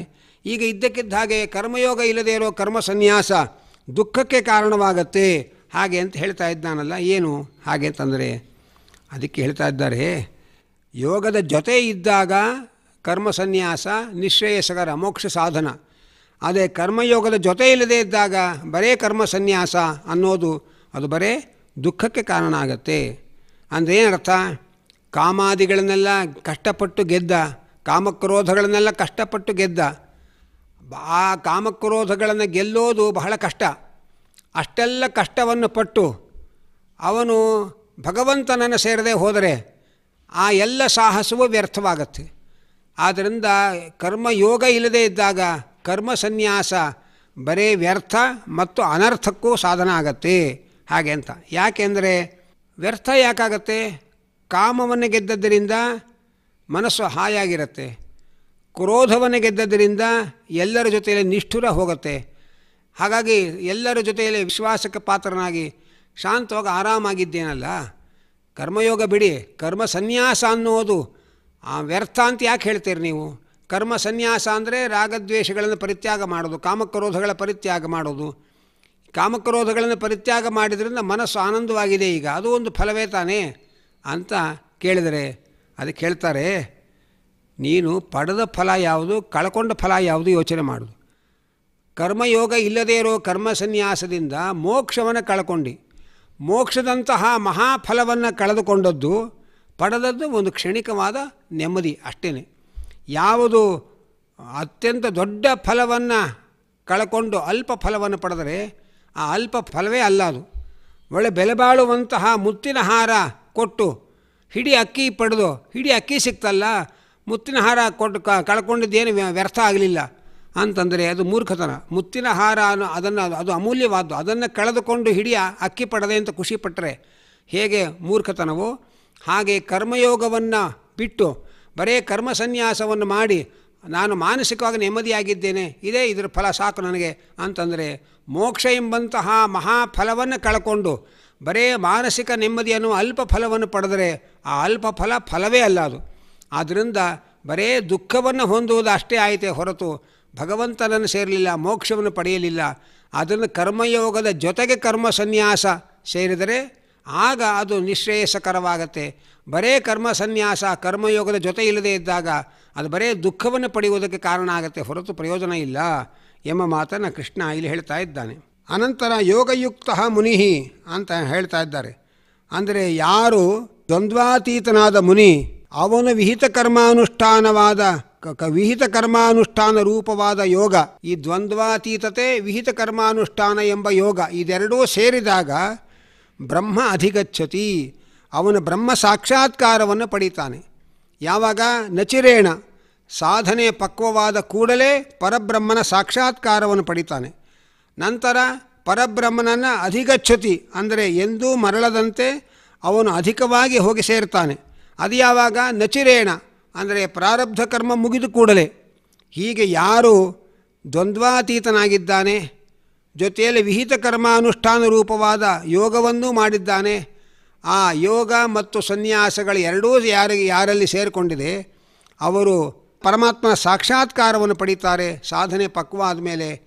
ಅನಂತರ ಪ್ರಾರಬ್ಧ ಕರ್ಮ ಮುಗಿದ ಕೂಡಲೇ ಪರಮಾತ್ಮನನ್ನು ಸೇರ್ತಾರೆ. ಆದ್ದರಿಂದ ವಿಹಿತ ಕರ್ಮ ಅನುಷ್ಠಾನ ರೂಪವಾದ ಯೋಗ ಅದು ಮಾಡದೆ ಬರೇ ರಾಗದ್ವೇಷಾದಿಗಳ ಪರಿತ್ಯಾಗ, ಕಾಮಕ್ರೋಧಾದಿಗಳನ್ನು ಗೆಲ್ಲೋದು, ಇಷ್ಟರಿಂದ ಯಾವ ಪ್ರಯೋಜನವೂ ಇಲ್ಲ. ಯಾಕೆಂದರೆ ಪ್ರಯೋಜನ ತಾತ್ಕಾಲಿಕವಾದ ನೆಮ್ಮದಿ ಇರಬಹುದು, ಆದರೆ ಮಹಾಫಲವಾದ ಮೋಕ್ಷವನ್ನು ಕಳ್ಕೊಳ್ತೇವೆ. ಆದ್ದರಿಂದ ಕರ್ಮಯೋಗದ ಜೊತೆಯಲ್ಲಿ ಕರ್ಮ ಸನ್ಯಾಸ ಸೇರಿದಾಗ ಅದು ಮೋಕ್ಷ ಸಾಧನ. ಕರ್ಮಯೋಗವನ್ನು ಬಿಟ್ಟು ಬರೇ ರಾಗದ್ವೇಷಾದಿಗಳನ್ನು ಬಿಡೋದು, ದ್ವಂದ್ವಾತೀತತೆ, ಇದಿಷ್ಟೇ ಮೋಕ್ಷಕ್ಕೆ ಸಾಧನವಾಗೋದಿಲ್ಲ ಎಂಬ ಅಂಶವನ್ನು ಕೃಷ್ಣ ಈ ಶ್ಲೋಕದಲ್ಲಿ ಈ ಮಾತಿನಲ್ಲಿ ನಿರೂಪಣೆ ಮಾಡ್ತಾ ಇದ್ದಾನೆ. ಈಗ ಕೊನೆಯಲ್ಲಿ ಈ ಇಡೀ ಶ್ಲೋಕದ ಪ್ರತಿಪದಾರ್ಥವನ್ನು ನೋಡೋಣ. ಮಹಾಬಾಹೋ, ಮಹಾವೀರನಾದ ಅರ್ಜುನ, ಅಯೋಗತಃ ಕರ್ಮಯೋಗದ ಸಹಯೋಗವಿಲ್ಲದೆ ಸನ್ಯಾಸ ತು ದ್ವಂದ್ವಾತೀತತೆ ಎಂಬ ಕೇವಲ ಸನ್ಯಾಸವಂತೂ ದುಃಖಮಾಪ್ತುಂ ತು ದುಃಖ ಪಡಲಿಕ್ಕೇ ಇರತಕ್ಕಂಥದ್ದು. ವಿಹಿತ ಕರ್ಮ ತ್ಯಾಗದಿಂದ ದುಃಖಮಾಪ್ತುಂ ತು ನರಕದ ದುಃಖವನ್ನು ಅನುಭವಿಸಲಿಕ್ಕೇ ಇರೋದು. ಮೋಕ್ಷ ಸಿಗಲಿಲ್ಲ ಅನ್ನೋದು ಒಂದು, ವಿಹಿತ ಕರ್ಮ ತ್ಯಾಗ ಮಾಡಿದ್ರಿಂದ ನರಕ ಪ್ರಾಪ್ತಿಯಾಗತ್ತೆ. ಆದ್ದರಿಂದ ಬರೇ ಸನ್ಯಾಸವನ್ನು ಮಾಡಿ ಅಂದರೆ ದ್ವಂದ್ವಾತೀತತೆಯನ್ನು ಸಂಪಾದನೆ ಮಾಡಿಕೊಂಡು ವಿಹಿತ ಕರ್ಮ ತ್ಯಾಗ ಮಾಡಿದರೆ, ವಿಹಿತ ಕರ್ಮ ತ್ಯಾಗ ಮಾಡಿದ್ರಿಂದ ಬರೇ ನರಕದ ದುಃಖವನ್ನು ಅನುಭವಿಸೋದೇ ಆಗತ್ತೆ. ಮೋಕ್ಷ ರೂಪವಾದ ಮಹಾಫಲದ ತ್ಯಾಗದಿಂದ ಸನ್ಯಾಸಕ್ಕೆ ಒಂದು ಅರ್ಥವೇ ಇಲ್ಲ ಅಂತಾಗತ್ತೆ. ಆದ್ದರಿಂದ ಯೋಗಯುಕ್ತ ವಿಹಿತ ಕರ್ಮಾನುಷ್ಠಾನವೆಂಬ ಯೋಗದಿಂದ ಕೂಡಿದಂತಹ ಮುನಿ ದ್ವಂದ್ವಾತೀತನಾದ ಸನ್ಯಾಸಿ ನಚಿರೇಣ ಅಂದರೆ ವಿಳಂಬವಿಲ್ಲದೆ ಬ್ರಹ್ಮ ಭಗವಂತನನ್ನು ಅಧಿಗಚ್ಚತಿ ಸಾಕ್ಷಾತ್ಕರಿಸಿಕೊಳ್ತಾನೆ. ಮತ್ತು ನಚಿರೇಣ ತಡ ಮಾಡದೆ ಪ್ರಾರಬ್ಧ ಕರ್ಮ ಮುಗಿದ ಕೂಡಲೇ ಬ್ರಹ್ಮ ಭಗವಂತನನ್ನು ಅಧಿಗಚ್ಚತಿ ಹೋಗಿ ಸೇರ್ತಾನೆ. ಇದು ಈ 6ನೇ ಪದ್ಯದ ಅರ್ಥ ವಿವರಣೆ. ಅಲ್ಲಿಂದ ಮುಂದೆ 7ನೇ ಪದ್ಯ ಹೀಗಿದೆ. ಯೋಗಯುಕ್ತೋ ವಿಶುದ್ಧಾತ್ಮ ವಿಜಿತಾತ್ಮ ಜಿತೇಂದ್ರಿಯ ಸರ್ವಭೂತಾತ್ಮ ಭೂತಾತ್ಮ ಕುರ್ವನ್ನಪಿ ನ ಲಿಪ್ಯತೆ. ಯೋಗಯುಕ್ತೋ ವಿಶುದ್ಧಾತ್ಮ ವಿಜಿತಾತ್ಮ ಜಿತೇಂದ್ರಿಯ ಸರ್ವಭೂತಾತ್ಮ ಭೂತಾತ್ಮ ಕುರ್ವನ್ನಪಿ ನ ಲಿಪ್ಯತೆ. ಇಲ್ಲಿ ಯೋಗ ಅಂತಂದರೆ ಕರ್ಮಾನುಷ್ಠಾನ ಅಂತ ಇದುವರೆಗೆ ನಾವು ಕೇಳ್ಕೊಂಡು ಬಂದಿದ್ದೇವೆ. ನಮ್ಮನ್ನು ಸಂಸಾರದ ಬಂಧನದಲ್ಲಿ ಹಾಕಿರೋದೇ ಈ ಕರ್ಮಾನುಷ್ಠಾನಗಳು. ಕರ್ಮಣ ಬದ್ಧತೆ ಜಂತು ಹಾಗೆ ಅಂತಲೇ ಶಾಸ್ತ್ರ ಹೇಳ್ತಾ ಇದೆ. ಕರ್ಮಾನುಷ್ಠಾನಗಳಿಂದಲೇ ನಾವು ಬಂಧನಕ್ಕೆ ಒಳಗಾಗಿರೋದು. ಅಂತಹ ಬಂಧಕವಾದ ಕರ್ಮ ಸನ್ಯಾಸಿಯ ಬಿಡುಗಡೆಗೆ ಹೇಗೆ ಕಾರಣವಾಗತ್ತೆ ಅನ್ನುವ ಪ್ರಶ್ನೆ ಬರ್ತಾ ಇದೆ. ಅದಕ್ಕೆ ಕೃಷ್ಣ ಉತ್ತರವಾಗಿ ಹೇಳ್ತಾ ಇದ್ದಾನೆ. ಯೋಗಯುಕ್ತೋ ವಿಶುದ್ಧಾತ್ಮ ವಿಜಿತಾತ್ಮ ಜಿತೇಂದ್ರಿಯ ಎಂಬುದಾಗಿ ತಿಳಿಸ್ತಾ ಇದ್ದಾನೆ. ಅಂದರೆ ಯಾರು ಯೋಗಯುಕ್ತ ಕರ್ಮಯೋಗದಲ್ಲಿ ಆಸಕ್ತನಾಗಿರಬೇಕು ಮತ್ತು ವಿಶುದ್ಧಾತ್ಮ ವಿಜಿತಾತ್ಮ ಜಿತೇಂದ್ರಿಯ ಎಂಬುದಾಗಿ 3 ವಿಶೇಷಣಗಳನ್ನು ಈ ಶ್ಲೋಕದಲ್ಲಿ ಹೇಳ್ತಾ ಇದ್ದಾರೆ. ಅಂದರೆ ವಿಶುದ್ಧಾತ್ಮ ಅಂತಂದರೆ ಇಲ್ಲಿ ಸರ್ವಭೂತಾತ್ಮ ಭೂತಾತ್ಮ ಅನ್ನುವ ಶಬ್ದವನ್ನು ಒಂದು ವಿಶೇಷವಾದ ಶಬ್ದವನ್ನು ಹೇಳ್ತಾ ಇದ್ದಾರೆ. ಅದರ ಅರ್ಥವನ್ನು ನಾವು ಮೊದಲು ತಿಳ್ಕೊಳ್ಬೇಕು. ಇಲ್ಲಿ ಸರ್ವಭೂತಾತ್ಮ ಭೂತಾತ್ಮ ಅನ್ನುವ ಶಬ್ದದ ಅಭಿಪ್ರಾಯ ಏನು ಹಾಗೆ ಅಂತಂದರೆ ಸರ್ವಭೂತಗಳ ಆತ್ಮ ಅಂದರೆ ಸರ್ವಜೀವರಾಶಿಗಳ ಅಂತರ್ಯಾಮಿ. ಆ ಸರ್ವಜೀವರ ಅಂತರ್ಯಾಮಿ ಅವರಲ್ಲಿ ಭೂತ ಇರತಕ್ಕ ಆತ್ಮ ಮನಸ್ಸುಳ್ಳವನಾಗಿ. ಸರ್ವಭೂತಾತ್ಮ ಭೂತಾತ್ಮ, ಸರ್ವಭೂತ ಅಂದರೆ ಎಲ್ಲ ಜೀವರಾಶಿಗಳು, ಅವರಲ್ಲಿ ಅಂತರ್ಯಾಮಿ ಆಗಿರತಕ್ಕಂಥವನು ಆತ್ಮ ಸರ್ವಭೂತಾತ್ಮ. ಅವನಲ್ಲಿ ಭೂತ ಅಂದರೆ ಇರತಕ್ಕಂತಹ ಆತ್ಮ ಮನಸ್ಸುಳ್ಳವನಾಗಿ ಅಂತ ಅರ್ಥ. ಅಂದರೆ ಎಲ್ಲರ ಅಂತರ್ಯಾಮಿಯಾದ ಭಗವಂತನಲ್ಲಿ ಮನಸ್ಸನ್ನು ನೆಲೆಗೊಳಿಸಿದವನು ಅಂತ ಅರ್ಥ. ಆತ್ಮ ಶಬ್ದಕ್ಕೆ 4 ಅರ್ಥಗಳನ್ನು ಸ್ಥೂಲವಾಗಿ ಹೇಳ್ತಾರೆ.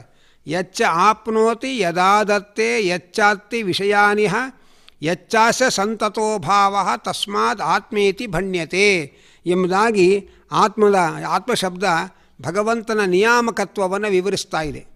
ಇಲ್ಲಿ ಆಪ್ನೋತಿ ಇತಿ ಆತ್ಮ, ಆಪ್ನೋತಿ ಇತಿ ಆತ್ಮ ಅಂದರೆ ಎಲ್ಲ ಕಡೆ ವ್ಯಾಪಿಸಿಕೊಂಡಿದ್ದಾನಾದ್ದರಿಂದ ಪರಮಾತ್ಮನಿಗೆ ಆತ್ಮ ಅಂತ ಹೆಸರು.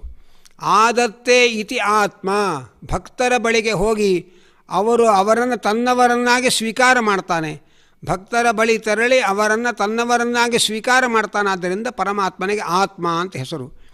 ಅತ್ತಿ ಇತಿ ಆತ್ಮ, ಭಕ್ತಿಯಿಂದ ನೀಡಿದ ಪತ್ರ ಪುಷ್ಪಾದಿಗಳನ್ನೆಲ್ಲ ಸ್ವೀಕಾರ ಮಾಡ್ತಾನೆ, ಆದ್ದರಿಂದ ಅವನು ಆತ್ಮ. ಆತನೋತಿ ಇತಿ ಆತ್ಮ ಅಂದರೆ ಆನಂದಮಯನಾದ್ದರಿಂದ ಎಲ್ಲ ಕಾಲದಲ್ಲೂ ಇರುವವನಾದ್ದರಿಂದ ಆತ್ಮ ಎಂಬುದಾಗಿ ಭಗವಂತನನ್ನು ಆತ್ಮಶಬ್ದದ ಅರ್ಥವನ್ನು ತಿಳಿಸ್ತಾ ಇದ್ದಾರೆ. ಇಲ್ಲಿ ಸರ್ವಭೂತಾತ್ಮಭೂತ ಅಂದರೆ ಏನರ್ಥ? ಎಲ್ಲ ಜೀವರಾಶಿಗಳ ಆತ್ಮಭೂತ ಅಂತರ್ಯಾಮಿಯಾಗಿರುವವನು ಭಗವಂತ, ಹಾಗೆ ಅಂತ ಅರ್ಥ. ಇನ್ನು ಪುರಾಣದಲ್ಲೇ ಇನ್ನೊಂದು ಅರ್ಥ ಹೇಳ್ತಾರೆ. ಆದಾನಾತ್ ಸರ್ವಭೂತಾನಾಂ ವಿಷ್ಣುರಾತ್ಮ ಪ್ರಕೀರ್ತಿತಃ ಸರ್ವಭೂತಾತ್ಮ ಭೂತಾತ್ಮ ತತ್ರ ಭೂತ ಮನಃ ಪುಮಾನ್. ಈ ಪುರಾಣದಲ್ಲಿ ಬಂದಿರತಕ್ಕ ಸರ್ವಭೂತಾತ್ಮ ಭೂತಾತ್ಮ ಎಂಬ ಶಬ್ದವೇ ವೇದವ್ಯಾಸರು ಈ ಶ್ಲೋಕದಲ್ಲೂ ಕೂಡ ಬಳಸಿದ್ದಾರೆ. ಎಲ್ಲ ಭೂತಗಳನ್ನು ಅಂದರೆ ಜೀವರನ್ನು ತನ್ನ ನಿಯಂತ್ರಣದಲ್ಲಿ ಇಟ್ಟುಕೊಂಡಿದ್ದಾನಾದ್ದರಿಂದ ಪರಮಾತ್ಮನನ್ನು ಸರ್ವಭೂತಾತ್ಮ ಅಂತ ಕರೀತಾರೆ. ಅಂತಹ ಸರ್ವಭೂತಾತ್ಮನಾದ ಭಗವಂತನಲ್ಲಿ ಯಾರು ತಮ್ಮ ಮನಸ್ಸನ್ನು ನೆಲೆಗೊಳಿಸಿದ್ದಾರೆ ಅವರನ್ನು ಸರ್ವಭೂತಾತ್ಮ ಭೂತಾತ್ಮ ಎಂಬುದಾಗಿ ಕರೀತಾ ಇದ್ದಾರೆ. ಹೀಗೆ ಸರ್ವಭೂತಗಳ ಆತ್ಮ ಭಗವಂತ, ಅವನಲ್ಲಿ ಭೂತ ಇರತಕ್ಕಂತಹ ಆತ್ಮ ಮನಸ್ಸುಳ್ಳವನು ಎಂಬುದಾಗಿ ಇದರ ಅಭಿಪ್ರಾಯ. ಇದು ಕರ್ಮಯೋಗದಲ್ಲಿ ಅತ್ಯಂತ ಮುಖ್ಯವಾದದ್ದು. ಸರ್ವನಿಯಾಮಕನಾದ ಭಗವಂತನಲ್ಲಿ ಮನಸ್ಸನ್ನು ನೆಲೆಗೊಳಿಸುವುದು ಅನ್ನೋದು ಒಟ್ಟು ಈ ಮಾತಿನ ಅರ್ಥ. ಅನಂತರ ಇದು ಈ ಯೋಗಯುಕ್ತವಾದ ಸನ್ಯಾಸಿಯ ಗುರುತುಗಳನ್ನು ಹೇಳ್ತಾ ಇದ್ದಾನೆ. ಏನಂದರೆ ಒಟ್ಟು ತಾತ್ಪರ್ಯ ಎಲ್ಲ ಕಡೆ ಇರುವ ತನ್ನೊಳಗೂ ಇರುವ ಭಗವಂತನ ಮಹಿಮೆಯನ್ನು ಯಥಾರ್ಥವಾಗಿ ತಿಳಿದುಕೊಂಡು ಅವನ ಅಧೀನವಾಗಿ ಕರ್ಮ ಮಾಡುವುದೇ ಕರ್ಮಯೋಗ, ಅದೇ ಕರ್ಮ ಕೌಶಲ ಅಂತ ಇದ್ದಾರೆ. ಅಂಥವನು ಕರ್ಮ ಮಾಡಿದರೂ ಕೂಡ ಕುರುವನ್ನಪಿ ನಲಿಪ್ಯತೆ, ಆ ಕರ್ಮ ಮಾಡಿದರೂ ಯಾವುದನ್ನು ಅಂಟಿಸಿಕೊಳ್ಳೋದಿಲ್ಲ ಎಂಬ ಮಾತನ್ನು ಕೃಷ್ಣ ಇಲ್ಲಿ ಹೇಳ್ತಾ ಇದ್ದಾನೆ.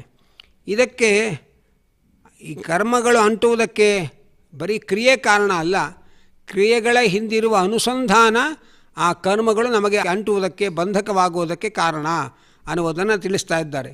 ಇಲ್ಲಿ 3 ವಿಶೇಷಣ ಹೇಳ್ತಾ ಇದ್ದಾರೆ. ವಿಶುದ್ಧಾತ್ಮ, ವಿಜಿತಾತ್ಮ, ಜಿತೇಂದ್ರಿಯ. ವಿಶುದ್ಧಾತ್ಮ ಅಂದರೆ ಶುದ್ಧವಾದ ಬುದ್ಧಿ ಉಳ್ಳವನು ಅಂತ ಅರ್ಥ. ಆತ್ಮಶಬ್ದಕ್ಕೆ ಇಲ್ಲಿ ಬುದ್ಧಿ ಅಂತ ಅರ್ಥ. ಯಾವುದೇ ಪ್ರಭಾವಕ್ಕೆ ಒಳಗಾಗದೆ ಇದ್ದದ್ದನ್ನು ಇದ್ದಂತೆ ಗ್ರಹಿಸುವಂತಹ ನಿರ್ಮಲವಾದ ಬುದ್ಧಿ ಅದು ವಿಶುದ್ಧಾತ್ಮ, ಹಾಗೆ ಅಂತ ಅರ್ಥ. ಬರೇ ವಿಶುದ್ಧ ಅಂತ ಇದ್ದಾನೆ. ಯಾಕೆಂದರೆ ಬರೇ ಶುದ್ಧವಾಗಿದ್ದರೆ ಸಾಲದು. ಕನ್ನಡಿಯನ್ನು ಒಮ್ಮೆ ಒರೆಸಿ ಶುದ್ಧಿಗೊಳಿಸಿರ್ತೇವೆ, ಸ್ವಲ್ಪ ಸಮಯ ಕಳೆದ ಮತ್ತೆ ಅದರೊಳಗೆ ಧೂಳು ಕೂತ್ಕೊಳ್ಳುತ್ತೆ. ಹಾಗಾಗಬಾರ್ದು. ಎಂದೂ ಧೂಳು ಕೂತ್ಕೊಳ್ಳದೇ ಇರೋ ಹಾಗೆ ಸ್ವಚ್ಛವಾಗಿರಬೇಕು. ಅಂತಹ ನಿರಂತರವಾದ ಕೊಳೆ ಇಲ್ಲದೇ ಇರತಕ್ಕ ನಿರ್ಮಲವಾದ ಪಾರದರ್ಶಕವಾದ ಬುದ್ಧಿ, ಅದನ್ನು ವಿಶುದ್ಧಾತ್ಮ ಎಂಬುದಾಗಿ ಹೇಳ್ತಾ ಇದ್ದಾರೆ. ಅನಂತರ ವಿಜಿತಾತ್ಮ ಅಂತ ಇದ್ದಾರೆ. ಇಲ್ಲಿ ವಿಶುದ್ಧಾತ್ಮ ಅನ್ನೋದಕ್ಕೆ ಇನ್ನೊಂದು ವಿಶೇಷ ಅರ್ಥ. ಶುದ್ಧಾತ್ಮ ಅಂದರೆ ಶುದ್ಧವಾದ ಬುದ್ಧಿ ನಾವೇ ತಂದುಕೊಳ್ಳೋಕ್ಕಾಗಲ್ಲ. ಅದರಿಂದ ಅಂದರೆ ವಿಶಿಷ್ಟನಾದ ಪರಮಾತ್ಮನ ಅನುಗ್ರಹದಿಂದ ಶುದ್ಧವಾದ ಬುದ್ಧಿ ನಮಗೆ ಬರಬೇಕು. ಹೀಗೆ ಪರಮಾತ್ಮನ ಅನುಗ್ರಹದಿಂದ ಶುದ್ಧವಾದ ಬುದ್ಧಿ ಉಳ್ಳವನು. ಹಾಗೆಯೇ ವಿಜಿತಾತ್ಮ ಅಂತಂದರೆ ಆತ್ಮ ಅಂದರೆ ಇಲ್ಲಿ ಮನಸ್ಸು ಅಂತ ಅರ್ಥ. ಆ ಮನಸ್ಸನ್ನು ವಿಜಿತ ಅಂದರೆ ಗೆದ್ದವನಾಗಿರಬೇಕು. ಮನಸ್ಸನ್ನು ಗೆಲ್ಲುವುದೇನಿದೆ ಅದು ಬಹಳ ಮುಖ್ಯವಾದದ್ದು. ಮನಸ್ಸನ್ನು ಗೆಲ್ಲುವುದು ಅಂದರೆ ಏನರ್ಥ? ರಜಸ್ತಮೋ ಗುಣಗಳು ಮನಸ್ಸನ್ನು ಆಕ್ರಮಿಸದೇ ಇರೋ ಹಾಗೆ ನೋಡ್ಕೊಳ್ತಕ್ಕಂಥದ್ದು. ಹೀಗೆ ರಜಸ್ತಮೋ ಗುಣಗಳನ್ನು ಗೆದ್ದಿದ್ದಾಯಿತು, ಮನಸ್ಸು ಹಿಡಿತಕ್ಕ ಬಂತು, ಆದರೂ ಹಾದಿ ತಪ್ಪುವ ಸಂದರ್ಭ ಇರುತ್ತೆ. ಅದಕ್ಕೆ ವಿಜಿತಾತ್ಮ ಅಂದರೆ ರಜಸ್ಸು ಮತ್ತು ತಮೋ ಗುಣಗಳ ವಿರುದ್ಧ ನಿರಂತರ ಹೋರಾಟ ನಡೀತಾ ಇರಬೇಕು. ಎಂದು ನಮಗೆ ಅಲ್ಲಸಲ್ಲದ ಸಂಗತಿಗಳು ಮನಸ್ಸಿನಲ್ಲಿ ಬಂದು ಕೂತ್ಕೊಳ್ಬಾರ್ದು. ಹಾಗೆ ನಿರಂತರವಾಗಿ ಮನಸ್ಸನ್ನು ಶುದ್ಧವಾಗಿ ಇಟ್ಕೊಂಡವರು ಯಾರಿದ್ದಾರೆ ಅವರನ್ನ ವಿಜಿತಾತ್ಮ ಅಂತ ಇದ್ದಾರೆ. ಜೊತೆಯಲ್ಲಿ ಅಂದರೆ ಆ ಮನಃಶುದ್ಧಿ ಭಗವಂತನ ಅನುಗ್ರಹದಿಂದಲೇ ಬರಬೇಕು. ಅಂದರೆ ವಿಶಿಷ್ಟನಾದ ಪರಮಾತ್ಮನಿಂದ ಮನಸ್ಸಿನ ಗೆಲುವನ್ನು ಪಡೆದವನು, ಹಾಗೆ ಅಂತ ಅರ್ಥ. ಅನಂತರ ಜಿತೇಂದ್ರಿಯ ಅಂದರೆ ಮನಸ್ಸು ಒಳಗಿನ ಇಂದ್ರಿಯ. ಜಿತೇಂದ್ರಿಯ ಅಂದರೆ ಹೊರಗಿನ 10 ಇಂದ್ರಿಯಗಳಿದೆಯಲ್ಲ, ಆ ಹೊರಗಿನ ಇಂದ್ರಿಯಗಳನ್ನು ಗೆಲ್ಲುವನು. ಅದರೊಳಗೂ ವಿಶೇಷವಾಗಿ ಜಿಹ್ವೇಂದ್ರಿಯ ಮತ್ತು ಉಪಸ್ಥ ಇಂದ್ರಿಯಗಳನ್ನು ಗೆದ್ದವರು, ಅಂಥ ವಿಶೇಷವಾದಂತಹ ವ್ಯಕ್ತಿಯಾದವನು. ಅವನನ್ನು ಮುನಿ ಅಂತ ಕರೀತಾರೆ. ಸಹಿಲೋಕೆ ಮುನಿರ್ನಾಮ ಯಃ ಕಾಮಕ್ರೋಧ ವಿವರ್ಜಿತ ಅನ್ನುವಂಥ ಮಾತನ್ನು ಶಾಸ್ತ್ರಪುರಾಣಗಳಲ್ಲಿ ಹೇಳ್ತಾ ಇದ್ದಾರೆ. ಕಾಮಕ್ರೋಧಗಳನ್ನು ಗೆದ್ದವನು ಯಾರೋ ಅವನು ನಿಜವಾದ ಮುನಿ. ಅಂತಹ ಮುನಿಯು ಅವನು ವಿಶುದ್ಧಾತ್ಮ, ವಿಜಿತಾತ್ಮ, ಜಿತೇಂದ್ರಿಯನಾಗಿರತಕ್ಕಂತಹ ವೈಷ್ಣವ ಕರ್ಮಯೋಗಯುಕ್ತನಾದವನು ಕುರ್ವನ್ನಪಿ ನಲಿಪ್ಯತೆ. ಅವನು ಏನೇ ಕರ್ಮಾನುಷ್ಠಾನ ಮಾಡಿದರೂ ಕೂಡ ಅವನು ಯಾವುದನ್ನು ಅಂಟಿಸಿಕೊಳ್ಳುವುದಿಲ್ಲ, ಅದರ ಲೇಪಕ್ಕೆ ಒಳಗಾಗೋದಿಲ್ಲ. ಈಗ ಕೊನೆಯಲ್ಲಿ ಸಮಗ್ರ ಶ್ಲೋಕದ ಅರ್ಥವನ್ನು ನಾವು ನೋಡೋಣ. ಯೋಗಯುಕ್ತ ವಿಹಿತ ಕರ್ಮಾನುಷ್ಠಾನ ಎಂಬ ಕರ್ಮಯೋಗದಿಂದ ಕೂಡಿದವನು, ವಿಶುದ್ಧಾತ್ಮ ಪರಿಶುದ್ಧವಾದ ಅಂತಃಪ್ರಜ್ಞೆಯ ಜಾಗೃತಿ ಉಳ್ಳವನು, ವಿಜಿತಾತ್ಮ ಮನಸ್ಸನ್ನು ಗೆದ್ದವನು, ಜಿತೇಂದ್ರಿಯ ಬಾಹ್ಯ ಇಂದ್ರಿಯಗಳನ್ನು ಗೆದ್ದವನು, ಮತ್ತು ಸರ್ವಭೂತ ಆತ್ಮಭೂತ ಆತ್ಮ ಸರ್ವಭೂತ ಎಲ್ಲ ಜೀವಿಗಳ ಆತ್ಮ ಅಂತರ್ಯಾಮಿಯಾದ ಭಗವಂತನಲ್ಲಿ ಭೂತ ನೆಲೆಗೊಂಡ ಆತ್ಮ ಮನಸ್ಸುಳ್ಳಂಥವನು. ಅಂತಹ ನಾರಾಯಣನಲ್ಲಿ ಮನಸ್ಸನ್ನಿಟ್ಟವನು ಕುರ್ವನ್ನಪಿ ಕರ್ಮವನ್ನು ಮಾಡಿದರೂ ಕೂಡ ನಲಿಪ್ಯತೆ ಅದು ಬಂಧಕವಾಗುವಂತೆ ಅಂಟಿಸಿಕೊಳ್ಳುವುದಿಲ್ಲ. ಪ್ರಶ್ನೆ ಬಂದದ್ದೇನು? ಕರ್ಮಣ ಬದ್ಧತೆ ಜಂತು ಅಂಥೇಳಿ ಕರ್ಮ ನಮಗೆ ಬಂಧಕ, ಆ ಬಂಧಕವಾದ ಕರ್ಮವನ್ನೇ ಮಾಡು ಅಂತ ಕರ್ಮಯೋಗ ಹೇಳ್ತಾ ಇದ್ದಾನಲ್ಲ ಕೃಷ್ಣ ಅಂತ. ಅದಕ್ಕೆ ಕರ್ಮಯೋಗದ ಜೊತೆಯಲ್ಲಿ ಈ ಎಲ್ಲ ಅನುಸಂಧಾನಗಳಿಟ್ಕೊಂಡ್ರೆ ಅವನು ದೇಹವನ್ನು ಗೆದ್ದಿರಬೇಕು, ಮನಸ್ಸನ್ನು ಗೆದ್ದಿರಬೇಕು, ಬಾಹ್ಯೇಂದ್ರಿಯಗಳನ್ನು ಗೆದ್ದಿರಬೇಕು, ಅದಕ್ಕೆ ಆಗಿ ವಿಶೇಷವಾಗಿ ಭಗವಂತನ ಅನುಗ್ರಹವನ್ನು ಪಡೆದಿರಬೇಕು, ಎಲ್ಲ ಜೀವರ ಅಂತರ್ಯಾಮಿಯಾದ ಭಗವಂತನಲ್ಲಿ ಮನಸ್ಸನ್ನು ನೆಲೆಗೊಳಿಸಿರಬೇಕು.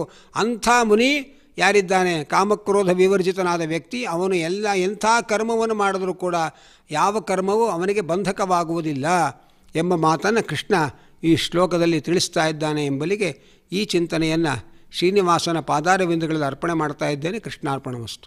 ಇತಿ ಶ್ರೀಮದ್ಭಗವದ್ಗೀತಾಸು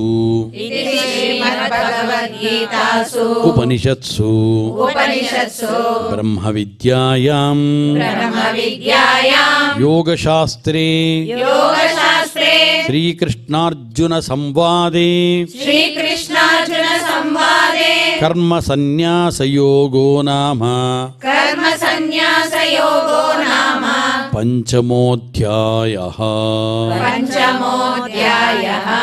ಯತ್ರ ಯೋಗೇಶ್ವರಃ ಕೃಷ್ಣೋ ಯತ್ರ ಪಾರ್ಥೋ ಧನುರ್ಧರಃ ತತ್ರ ಶ್ರೀರ್ವಿಜಯೋ ಭೂತಿಃ ಧ್ರುವ ನೀತಿರ್ಮತಿರ್ಮಮ. ಪಾರಾಯಣ ಪ್ರವಚನದ ಕಾಲದಲ್ಲಿ ನಮ್ಮಿಂದ ಜ್ಞಾತಾಜ್ಞಾತವಾಗಿ ಉಂಟಾದ ಸಕಲ ವಿಧವಾದ ದೋಷಗಳನ್ನು ಪರಿಮಾರ್ಜನೆ ಮಾಡಬೇಕು, ಉತ್ತಮವಾದ ಜ್ಞಾನವನ್ನು ನೀಡಬೇಕು ಅಂತ ಪ್ರಾರ್ಥನೆ ಮಾಡೋಣ. ಯದಕ್ಷರಪದಭ್ರಷ್ಟಂ ಮಾತ್ರಾಹೀನಂಚ ಯದ್ಭವೇತ್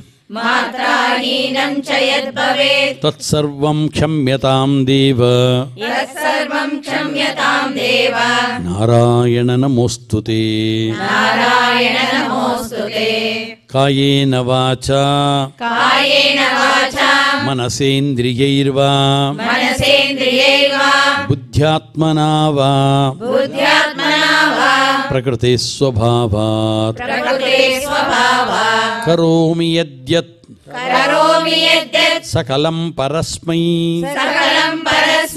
ನಾರಾಯಣಾಯೇತಿ ಸಮರ್ಪಯಾಮಿ. ಕೈ ಮುಗಿದುಕೊಂಡು ನಾವೀಗ ಸಮಸ್ತ ಜಗತ್ತಿಗೆ ಕಲ್ಯಾಣವನ್ನು ಬಯಸೋಣ.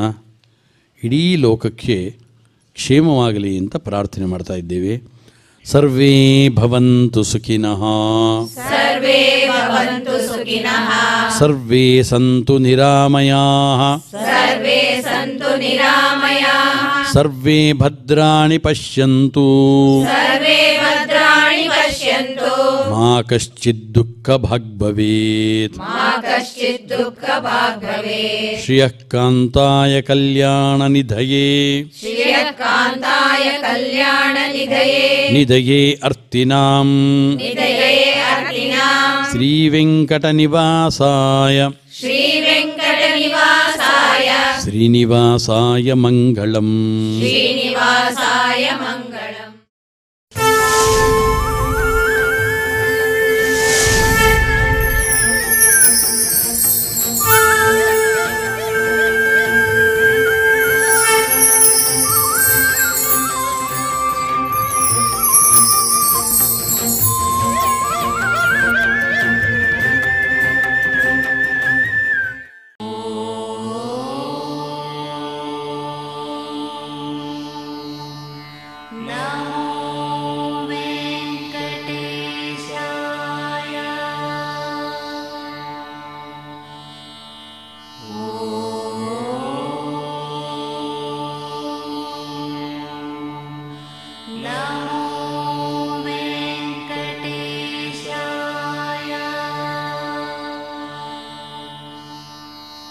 Oh